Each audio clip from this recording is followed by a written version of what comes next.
Hello good morning everyone. Whole day struggle में आपका स्वागत है। मैं ललिता यूपी के आगरा डिस्ट्रिक्ट से बिलोंग करती हूँ। मेरे दिन की शुरुआत कुछ इस प्रकार हुई। आज मैं छत पे आई और मैंने इन सूर्य भगवान को देखा।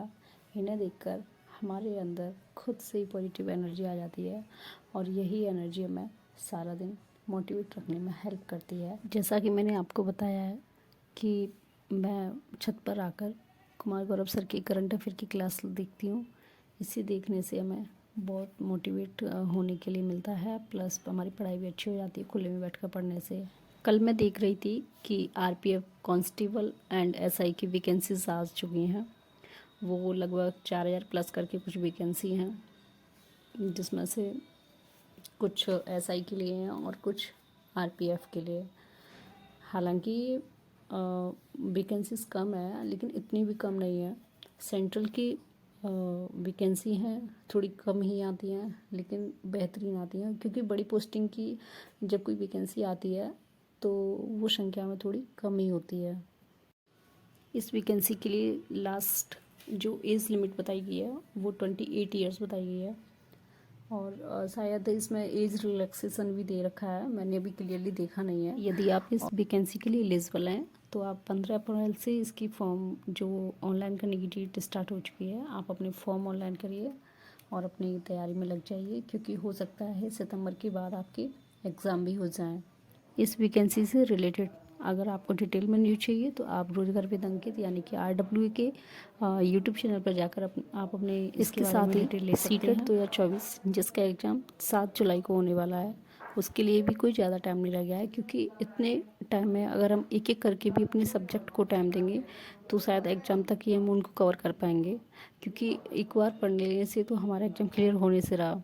इसके साथ हमें रिवीजन की भी ज़रूरत होगी, और अगर रिवीजन प्लस स्टडी भी करेंगे तो हमें मतलब 7 जुलाई तक इनफ टाइम मिल सकता है। वो हमारे लिए सफिशिएंट टाइम होगा। मैं आपको बता देती हूँ कि मेरे UP TET C TET first and second दोनों क्लियर हैं। अब मैं DSSB PRT एग्ज़ाम के लिए तैयारी कर रही हूँ। साथ ही मैं एस्टेट को भी रिकवर कर रही हूँ, क्योंकि देखा जाए तो दोनों का सिलेबस सेम वैसे ही तो है। अभी यूपी एस्टेट और DSSB PRT को लेकर कोई खबर नहीं है, कोई नोटिफिकेशन नहीं है, लेकिन मैं फिर भी अपनी तैयारी धीरे धीरे करके कर रही हूँ, क्योंकि एग्ज़ाम टाइम पर एक साथ बहुत सारा बर्डन हो जाता है हमारा। ताकि मैंने आपको पहले भी बताया है कि एट प्रेजेंट में अपने सभी भाई बहनों में सबसे बड़ी हूँ, तो उनका ख्याल रखना मेरी जिम्मेदारी बनती है।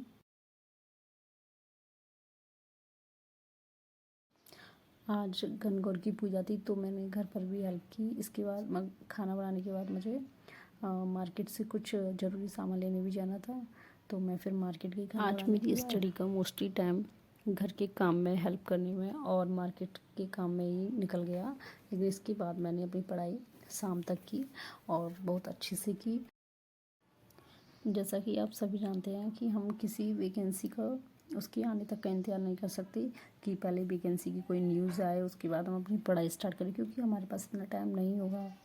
आप यकीन करिए, सिलेबस इतना बड़ा है, कंपटीशन इतना ज़्यादा है कि हम तभी अपनी पढ़ाई स्टार्ट करके एग्जाम में नहीं बैठ सकते, ना ही उसे क्रैक कर सकते। हमें अपनी पढ़ाई अभी से करनी होगी और एक एक सब्जेक्ट को अभी से अपना निपटाना होगा, क्योंकि सिलेबस बहुत बड़ा है और इसको पेशेंस के साथ हमें कवर करना होगा। मॉर्निंग से लगातार मैं अपने सारे काम ही कर रही थी, मार्केट भी आई थी। उसके बाद मुझे बहुत तेज़ भूख लग रही थी, तो लंच भी प्रिपेयर हो चुका था। ब्लॉग को मैं यहीं एंड करती हूँ। तो